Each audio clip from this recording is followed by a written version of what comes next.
You're listening to Marketing Tips with Meliss podcast.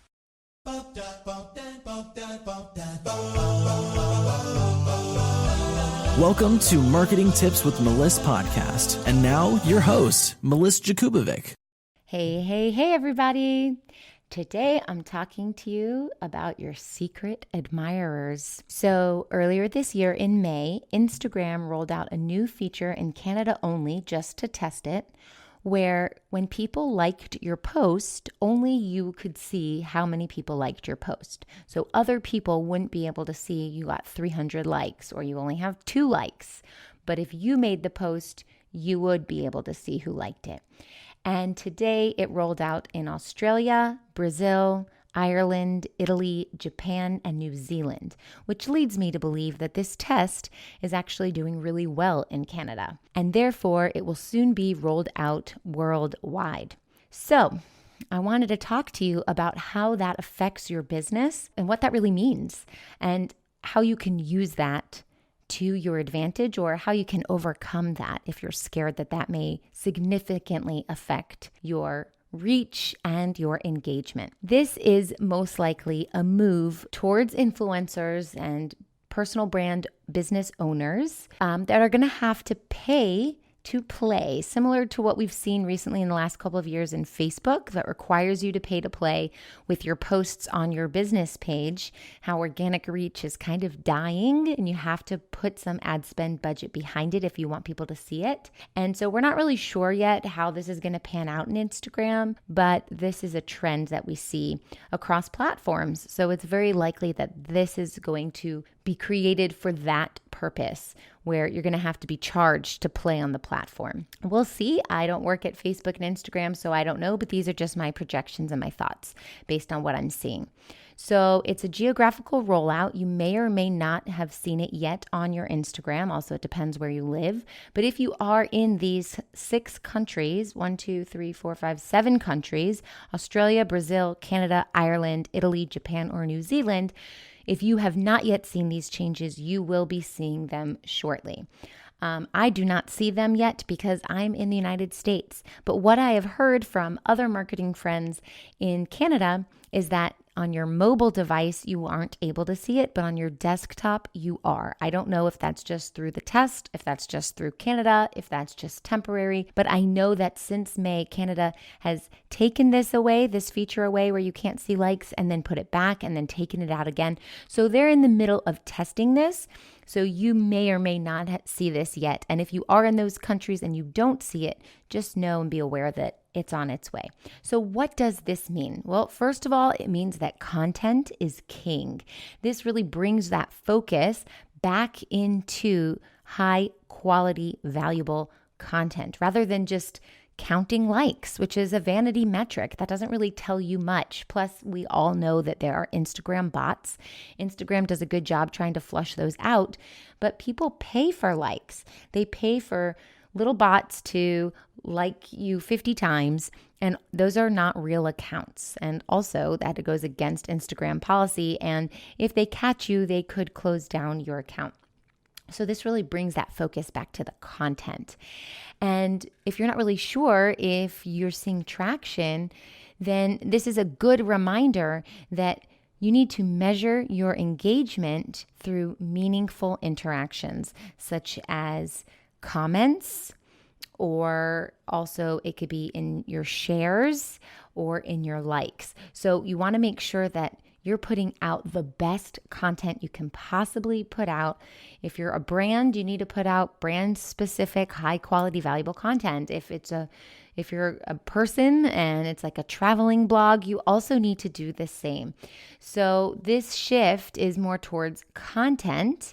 So that means that your content needs to entice the type of reaction and engagement that you're trying to get, which is the shares, the saves, and the comments. So you might have to make your call to action about commenting below.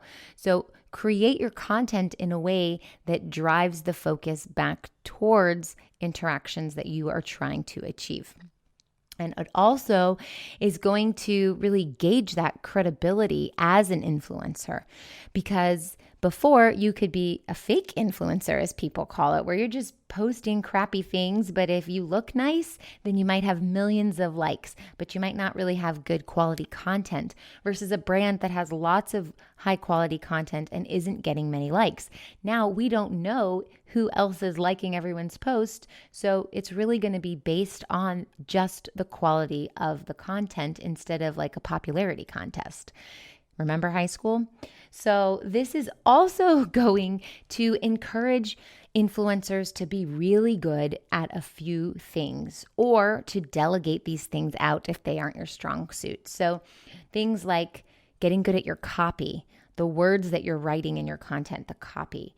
This means being able to share emotion through storytelling instead of just buy me, buy this, click here. You have to really go deeper on a deeper level and share a story. It means that your graphics are going to have to stand out and be really beautiful and in order to create this engagement and this connection. And therefore, it's going to make more jobs for designers, for graphic designers, for social media managers, for marketing agencies, for ads managers, and for social media VAs, virtual assistants. So that's a good thing too. I'm all for making more jobs for more people. So if this is not your strong suit, this is something you're going to have to delegate out if you want to stay in the game. Now, as far as analytics, trying to decipher what that data is and how you can use it to your benefit, people are going to actually have to look at influencer analytics instead of looking at likes. So many people come to us at the agency saying, can you grow my Instagram following? I really want 10,000 likes and I only have 1,000. And this other person who's my competitor, she has, 20,000, 30,000 likes. And I just want to be like her. And that's kind of what Instagram's trying to shy away from. It's not a popularity contest. It's not vanity metrics that we're interested in. We're interested in your influencer analytics, seeing that data. And the good news is that as an influencer yourself, if you're managing your own social media platforms, or if someone on your team is, or if you've delegated it out to a marketing agency, influencers, you can see your own data. So just because the rest of the world can't, doesn't mean that you can't. So that's a good thing. And therefore, if you are going to outsource this or hire a marketing agency to do it for you, that's the type of stuff they're going to want you to share with them. Not how many likes and how many followers that you have, but that real data and the analytics. So you need to be able to measure your influence by interactions, such as the saves, the comments, and the shares. So hopefully that helps with the analytical department. Now, the reason why we're talking about this, the reason why Instagram is rolling this out, I think the main reason is for mental health. This has really become a public health issue. There is an obsession with this next generation, with the way technology is going, with being liked. And that also causes cyberbullying. They go hand in hand. So there's this like obsession, and it's ruining the generation that's coming up. I have two young kids. One is a tween, and I can see this among his friends. How many likes did you get on this post? Oh, you're so cool. You have so many likes. And, there's a really high suicide rate in young children because it's a public health issue. If nobody likes their posts, they feel like they're losers, and then they take action on it. And that really shouldn't be the case. And so it's really going to help rewire the psychology of these people who have this need. It's actually an addiction. It's proven that social media is an addiction. So it's going to really cure that or rewire that psychology for the people who have that need or that pressure to post constantly to get those likes. Or, there's this addiction that happens in your brain when you hear a little ding notification that you want to run and go check it. How many likes did I get? Or you make a post and then you're obsessively checking for the next hour or two. Oh, look how many people like it now. Oh, look how many people like it now. This is not my entire life trying to count likes, but I am guilty of this as well. When I have a good post rolling, sometimes on Facebook, I'll get 400 something likes. There have been posts where I've made a post and I'm just getting ding, ding, ding, ding on my phone. And I actually have to shut my phone off or walk away or put it on silent because within an hour I could have 200 posts, and it's more of this shock factor to me, like, wow, 200 people like this, holy cow. But for some people, and especially for younger people, it's not just like a shock factor, it's more of a validation of I'm a good person, I make good posts, I'm so popular, and that is a problem. So when we don't focus on the likes, there's going to be a lesser need or desire around this judgment at a subconscious level. So it's really going to separate the shallow posts from the substance posts. And what I mean by that, and I kind of touched on already, is instead of just seeing a woman wearing some skimpy clothing or a man with six-pack abs with no shirt on, and that's why they're getting lots of likes, it's going to be more about that content. And that the technology is not helping us with our obsessions and our addictions. So in this sense, Instagram is trying to undo that. And Instagram wrote something, and I'm just going to read it for you. They said, when likes are public, people care too much about them.